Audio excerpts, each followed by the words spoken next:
Welcome to TNPSC வெற்றி நிச்சயம். So இன்றைக்கி நம்ம என்ன பார்க்க போகிறோம்னா பாலிட்டியில் 18வது வீடியோ தான் பார்க்க போகிறோம். ஸோ போன டாப்பிக்கில் என்ன பார்த்தோம்னா பார்த்தீங்கன்னா பட்டியல் இனத்தவர் ஆணையம், சில வகுப்பினர் தொடர்பான வரைமுறைகள். ஸோ அதான் பார்த்தோம். அதுக்கடுத்து என்ன இருக்குன்னு பார்த்தீங்கன்னா ஆட்சி மொழி, லாங்குவேஜ் தான் இருக்குது. ஸோ பகுதி 17 தான் வந்து லாங்குவேஜ், ஆட்சி மொழியை பற்றி சொல்லுது. இதில் வந்து எந்த விதியிலேருந்து எந்த விதி வரைக்கும் சொல்லுது அப்படின்னு பார்த்தீங்கன்னா விதி 343 விதி 351, அதான் வந்து ஆட்சி மொழி லாங்குவேஜை பற்றி சொல்லுது. பகுதி 17 வந்து லாங்குவேஜை பற்றி சொல்லுது. விதி 343 என்ன சொல்லுது அப்படின்னு பார்த்தீங்கன்னா மத்திய ஆட்சி மொழியை பற்றி சொல்றதா வந்து விதி 343. ஸோ மத்திய ஆட்சி மொழி என்ன அப்படின்னு பார்த்தீங்கன்னா அலுவலக ஆட்சி மொழியாக என்ன இருக்கணும்னா ஹிந்தி இருக்கணும். ஸோ அலுவலக ஆட்சி மொழியாக என்ன இருத்தல் வேண்டும் அப்படின்னு பார்த்தீங்கன்னா ஹிந்தி இருத்தல் வேண்டும். ஸோ அதை பற்றி சொல்றதா வந்து விதி 343 மத்திய ஆட்சி மொழி. ஸோ அலுவலக மொழி ஹிந்தியை பற்றி சொல்றது 343. அதுக்கப்புறம் வந்து அலுவலக மொழி ஆணையம், அந்த அலுவலக மொழிக்குன்னு வந்து ஒரு ஆணையம் அமைப்பாங்க. ஸோ அதை பற்றி சொல்லதான் விதி 344. விதி 344 தான் வந்து அலுவலக மொழி ஆணையம். இந்திய அரசியலமைப்பு சட்டம் நடைமுறைக்கு வந்த 5 ஆண்டுகளுக்குள் குடியரசுத் தலைவர் இந்த ஆணையத்தை அமைக்க வேண்டும். 5 ஆண்டுகளுக்குள்ள அமைச்சிருக்கணும். அதுக்கப்புறம் வந்து ஒவ்வொரு 10 வருடத்திற்கு ஒரு முறையும் வந்து குடியரசுத் தலைவர் இந்த ஆணையத்தை வந்து அமைப்பார். ஒவ்வொரு 10 வருடத்திற்கு ஒரு முறையும் வந்து குடியரசுத் தலைவர் வந்து இந்த ஆணையத்தை அமைப்பார். ஸோ இந்த ஆணையத்தோட வேலை என்ன அப்படின்னு பார்த்தீங்கன்னா அலுவலக ஆட்சி மொழியாக இந்தியை பயன்படுத்தணும் அப்படின்னு சொல்றது. அப்புறம் ஆங்கில மொழி பயன்படுத்துறதுக்கு சில கட்டுப்பாடுகளை விதித்தல். அப்புறம் உச்சநீதிமன்றம் மற்றும் உயர்நீதிமன்றம் அந்த நீதிபதிகள் யூஸ் பண்ணுற மொழிக்கு அதை பற்றி பரிந்துரை செய்கிறது. ஸோ அதை பற்றி சொல்றதா வந்து இந்த அலுவலக மொழி ஆணையத்தோட பரிந்துரைகள் என்னென்னா அது அந்த ஆட்சி மொழியை வந்து ஃபாலோ பண்ணுறது, அப்புறம் இங்கிலீஷ் யூஸ் பண்ணுறதுக்கு சில கண்டிஷன்ஸ் போடுறது, அப்புறம் உயர்நீதிமன்றம் உச்சநீதிமன்றம் அவங்களோட மொழியை வந்து பரிந்துரை செய்கிறது. அதுக்கப்புறம் பார்த்தீங்கன்னா மொழிக்குழு. ஸோ இதுக்காக மொழிக்குழுன்னு ஒன்று இருக்கும். இந்த மொழிக்குழுவில் மொத்தம் எத்தனை பேர் இருப்பாங்க அப்படின்னு பார்த்தீங்கன்னா 30 உறுப்பினர்கள். மொழிக்குழுவில் மொத்தம் எத்தனை உறுப்பினர்கள் இருப்பாங்க அப்படின்னு பார்த்தீங்கன்னா 30 உறுப்பினர்கள். இதில் மக்களவையிலிருந்து 20 உறுப்பினர்களும் மாநிலங்களவையிலிருந்து 10 உறுப்பினர்களும்.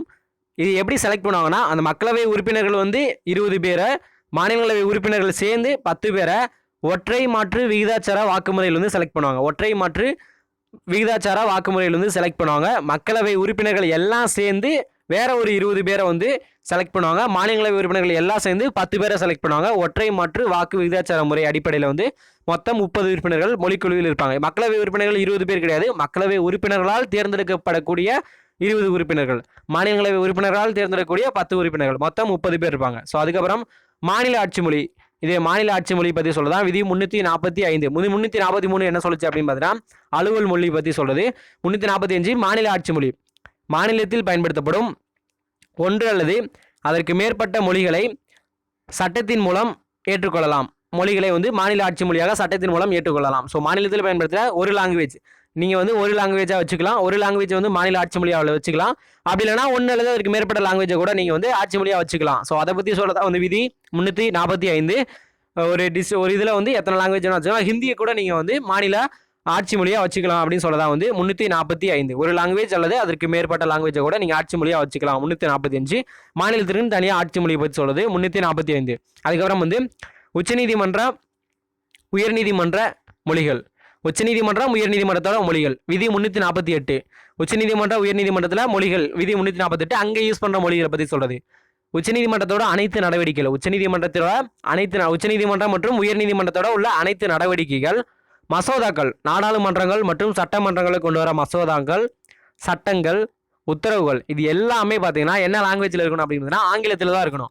உச்சநீதிமன்றம் மற்றும் உயர்நீதிமன்றம் அந்த அங்கே பண்ணுற நடவடிக்கைகள் ப்ளஸ் மசோதாக்கள், நாடாளுமன்றம் சட்டமன்றங்களை கொண்டு வர மசோதாக்கள், அப்புறம் சட்டங்கள், உத்தரவுகள், இது எல்லாமே வந்து ஆங்கில மொழியில் இருத்தல் வேண்டும். இங்கிலீஷில் தான் இருக்கணும். ஸோ அதுக்கப்புறம் பார்த்தீங்கன்னா மாநில மொழியினை பயன்படுத்த ஆளுநர் அனுமதிக்கலாம்.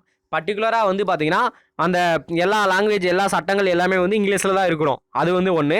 ஸோ அதுக்கப்புறம் வந்து அந்தந்த மாநிலத்தில் வந்து அந்த மாநில ஆட்சி மொழியை வந்து பயன்படுத்திக்கலாம் அப்படின்னு ஆளுநர் பரிந்துரைத்தாங்க அப்படின்னு பார்த்தீங்கன்னா வந்து தமிழ் யூஸ் பண்ணிக்கலாம், அவங்கவுங்க மாநில ஆட்சி மொழியை வந்து யூஸ் பண்ணிக்கலாம். பட் ஜென்ரலாக பார்த்தீங்கன்னா ஆங்கில மொழி தான் வந்து இருத்தல் வேண்டும். ஸோ உச்சநீதிமன்ற உயர்நீதிமன்ற மொழிகள் அப்படின்னு பார்த்தீங்கன்னா 348 எல்லாமே வந்து ஆங்கிலத்தில் தான் இருக்க வேண்டும். அந்தந்த மாநில ஆட்சி மொழியை வந்து யூஸ் பண்ணிக்கலாம். அதை பற்றி சொல்லதான் 348.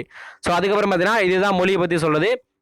ஆட்சி மொழியை பற்றி சொல்றது வந்து பகுதி 17. அதுக்கப்புறம் இருக்கல ஒரு முக்கியமான பகுதி தான் வந்து நெருக்கடி நிலை. ஸோ நெருக்கடி நிலைகள் பற்றி சொல்லதா எமர்ஜென்சி ஆக்ட்ஸ் அது எல்லாம் பற்றி சொல்லதா வந்து பகுதி 18. ஸோ பகுதி 18 தான் வந்து பார்த்தீங்கன்னா நெருக்கடி நிலை பற்றி சொல்றது. நெருக்கடி நிலை எந்த விதியிலிருந்து எந்த விதி வரைக்கும் சொல்லியிருக்காங்க அப்படின்னா 352 டு 360, 352லிருந்து 360 வரைக்கும் சொல்லதான் வந்து நெருக்கடி நிலை. ஸோ ஃபஸ்ட்டு பார்த்தீங்கன்னா தேசிய நெருக்கடி நிலை. இதை நம்ம இதுக்கு முன்னாடி ஃபஸ்ட்டு பாலிட்டி வீடியோவில் ஸ்டார்டிங்லேயே பார்த்துருப்போம். நெருக்கடி நிலை, எமர்ஜென்சி பீரியட், பாலிட்டியில் இருக்கிற இம்பார்ட்டண்டான ஆர்டிகல் இதுதான். தேசிய நெருக்கடி நிலை, மாநில நெருக்கடி நிலை, நிதி நெருக்கடி நிலை. ஸோ தேசிய நெருக்கடி நிலை என்ன அப்படின்னு பார்த்தீங்கன்னா விதி 352. விதி 352 தான் தேசிய நெருக்கடி நிலை பற்றி சொல்லுது. அதாவது நம்ம நாட்டில் வெளிநாட்டு தாக்குதல், வெளி தாக்குதல் அல்லது ஆயுத கழகம், உள்ளேயே ஆயுத கழகம் அல்லது போர் இந்த மாதிரி நடக்கும்போது தேசிய நெருக்கடி நிலையை அறிவிக்கிற அதிகாரம் யாருக்கு இருக்குது அப்படின்னு பார்த்தீங்கன்னா குடியரசுத் தலைவருக்கு இருக்குது. வெளிநாட்டு தாக்குதல், ஆயுத கலவரம், போர் இதெல்லாம் நடந்துச்சுன்னா தேசிய நெருக்கடி நிலையை அறிவிக்கிற அதிகாரம் இந்தியா ஃபுல்லாக்கோ இல்லை அது ஒரு பர்டிகுலர் பகுதிக்கு மட்டுமோ, இந்தியா முழுமைக்கும் வச்சுக்கலாம், இல்லைனா ஒரு ஸ்டேட், ஒரு 2 ஸ்டேட் 3 ஸ்டேட் சேர்த்து கூட வச்சுக்கலாம். அந்த பர்டிகுலர் பகுதிக்கு மட்டும் தேசிய நெருக்கடி நிலை, நேஷனல் எமர்ஜென்சி பீரியட் கொண்டு வர அதிகாரம் யாருக்கு இருக்குது அப்படின்னு பார்த்தீங்கன்னா குடியரசுத் தலைவருக்கு இருக்குது. இந்த உள்நாட்டு கலவரம் அப்படி இதுக்கு முன்னாடி பார்த்தீங்கன்னா ஆயுத கழகம் அப்படிங்கிற, அதாவது உள்நாட்டு கலவரம் அப்படின்னு இருந்துச்சு. அதை ஆயுத கழகம் என எப்போ மாற்றினாங்கன்னா 44வது சட்ட திருத்தம் 1978. இதுக்கு முன்னாடி உள்நாட்டு கலவரம் அப்படின்னு இருந்துச்சு. ஸோ அதை ஆயுத கழகம் எப்போ மாற்றினாங்கன்னா 44வது சட்ட திருத்தம் 1978. அதுக்கப்புறம் பார்த்தீங்கன்னா குடியரசுத் தலைவர் இந்த மாதிரி தேசிய நெருக்கடி நிலை கொண்டு வராரு அப்படின்னு பார்த்தீங்கன்னா அமைச்சரவையில் எழுத்து மூலம் தீர்மானம் கொண்டு வரப்பட வேண்டும். ஃபர்ஸ்ட் எடுத்தோடனே எழுத்து மூலம் தீர்மானம் கொண்டு வரப்பட வேண்டும். அந்த தீர்மானம் பார்த்தீங்கன்னா நாடாளுமன்றத்தில் 2 மாதத்திற்குள் நிறைவேற்றப்பட வேண்டும். அந்த தீர்மானம் நாடாளுமன்றத்தில் 2 மாதத்திற்குள் நிறைவேற்றப்பட வேண்டும். சும்மா கிடையாது, தனி பெரும்பான்மை ஸ்பெஷல் மெஜாரிட்டி அடிப்படையில் நிறைவேற்றப்படணும். அப்படி நிறைவேற்றினாங்க அப்படின்னு பார்த்தீங்கன்னா 6 மாதங்கள். அந்த எமர்ஜென்சி ஆக்ட் எவ்வளோ நாள் இருக்குன்னா 6 மாதங்கள் இருக்கும். ஸோ அதுக்கப்புறம் மேக்ஸிமம் எவ்வளோ இருந்துச்சுன்னா திருப்பி நாடாளுமன்றத்தில் கொண்டு 6 மாதங்கள் எக்ஸ்டெண்ட் பண்ணிக்கலாம். ஆனால் தேசிய நெருக்கடி நிலையை 1 வருடத்திற்கு மேலாக அதை இது பண்ண முடியாது, எக்ஸ்டெண்ட் பண்ண முடியாது. மினிமம் 1 வருஷம் தான். 2 தடவை 6 மாதம் 6 மாதமாக வச்சுக்கலாம். ஸோ அதுக்கப்புறம் கண்டிப்பாக எமர்ஜென்சி பீரியட் இது ஆகாது. ஸோ இந்த மாதிரியே அமைச்சரவையில் கொண்டு வர ஒரு எழுத்து தீர்மானத்தின் மூலமாக நாடாளுமன்றத்தில், அதாவது தேசிய நெருக்கடி நிலை கொண்டு வந்துட்டாங்கன்னா அந்த தீர்மானம் எப்போ நிறைவேற்றப்படணும், நாடாளுமன்றத்தில் எவ்வளோ டைம்னா 2 மாத காலத்திற்குள், 2 மாத காலத்திற்குள் நாடாளுமன்றத்தில் தீர்மானம் எப்படின்னா ஸ்பெஷல் மெஜாரிட்டி தனி பெரும்பான்மையின் அடிப்படையில் அது நிறைவேற்றப்படணும். அப்படி நிறைவேற்றப்பட்டாதான் அந்த தேசிய நெருக்கடி நிலை 6 மாதங்கள் செல்லுபடியாகும். திருப்பி 6 மாதங்கள் எக்ஸ்டெண்ட் பண்ணிக்கலாம். மொத்தம் 1 வருடம் மட்டும்தான் தேசிய நெருக்கடி நிலை பண்ண முடியும். ஸோ அந்த தேசிய நெருக்கடி நிலை மூலமாக என்னென்ன விளைவுகள்லாம் வரும் அப்படின்னு பார்த்தீங்கன்னா மாநிலத்தோட அதிகாரம் ஃபுல்லாமே தடைபடும். மாநிலத்தோட சுய ஆட்சி அதிகாரம் எல்லாமே தடைபடும். ஃபுல்லாக குடியரசுத் தலைவர் ஆட்சி தான் நடக்கும்.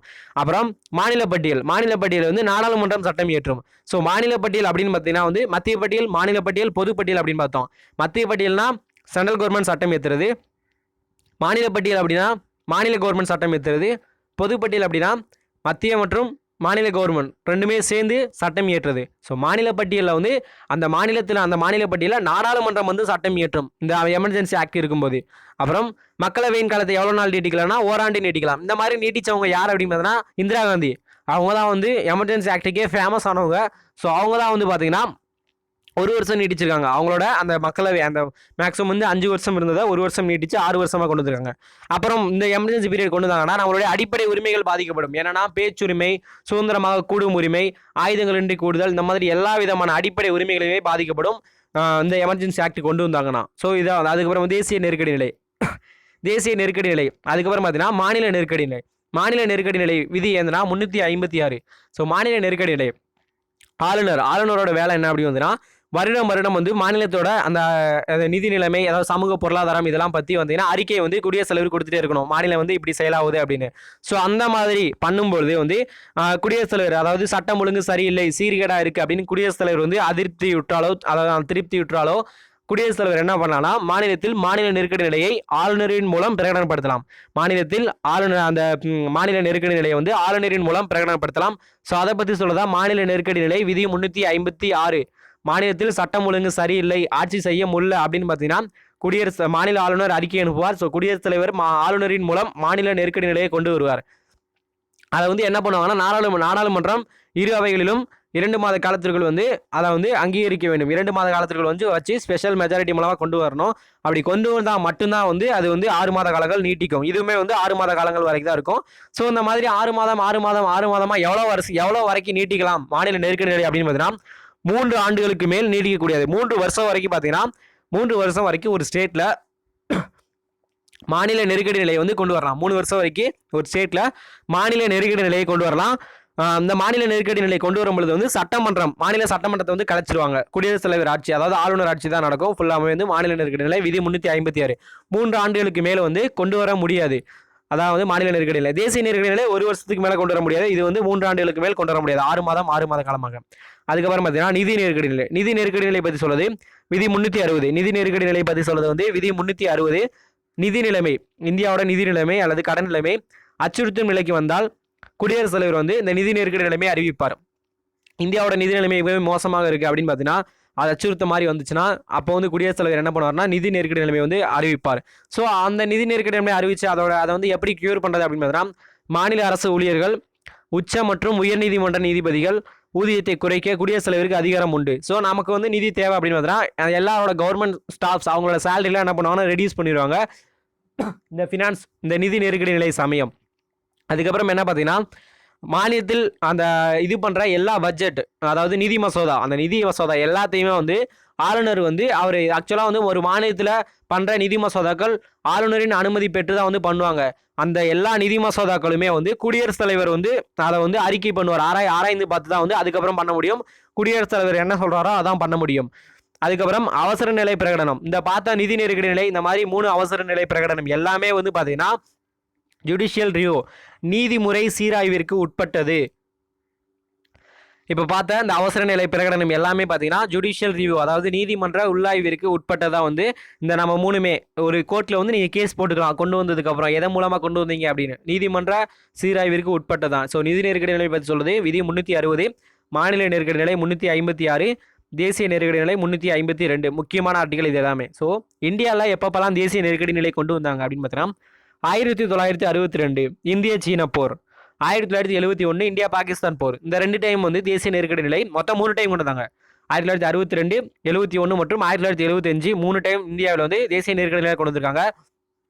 62 வந்து இந்திய சீன போர், 71 வந்து பார்த்தீங்கன்னா இந்தியா பாகிஸ்தான் போர், 75 பார்த்தீங்கன்னா உள்நாட்டு கலவரம் அதாவது ப்ளூ ஸ்டார் ஆப்ரேஷன் அப்படின்னு சொல்லுவாங்க. அமிர்தசரஸ் பொற்கோவிலில் வந்து சீக்கியர்கள் உள்ளே போய் அந்த ஆர்மி மேன்ஸ் உள்ளே போய் அந்த இது ஆப்ரேஷன் பண்ணுவாங்க. ஸோ அதனால் வந்து பெரிய கலவரம் நடக்கும். ஸோ அதுக்காக கொண்டு வரதான் 1975 வந்து உள்நாட்டு கலவரம் அதை கண்ட்ரோல் பண்ணுறதுக்காக கொண்டு வரதான் வந்து உள்நாட்டு கலவரம்.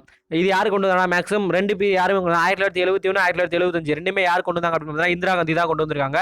ஸோ எமர்ஜென்சி பீரியட் ஆக்ட் அப்படின்னாலே வந்து இந்திரா காந்தி தான். ஸோ இந்தியாவில் வந்து 3 டைம் கொண்டு வந்தாங்க 1962 1971 1975 உள்நாட்டு கலவரம். ஸோ இதான் வந்து நீங்கள் பாலிட்டியில் பார்க்குற ஃபஸ்ட் வீடியோ அப்படின்னு பார்த்தீங்கன்னா நம்ம சேனலில் பிளேலிஸ்ட்டில் போய் பார்த்தீங்கன்னா பாலிட்டியில் இதுக்கு முன்னாடி போட்ட எல்லா வீடியோவுமே இருக்கும். ப்ரீவியஸ் இயர் கொஸ்டின்ஸ்மே எல்லாமே இருக்கும். ஸோ நம்ம சேனலை இது வரைக்கும் சப்ஸ்கிரைப் பண்ணாதவங்க சப்ஸ்கிரைப் பண்ணுங்கள். நெக்ஸ்ட் பாலிட்டி வீடியோவில் பார்க்கலாம். Okay, thank you.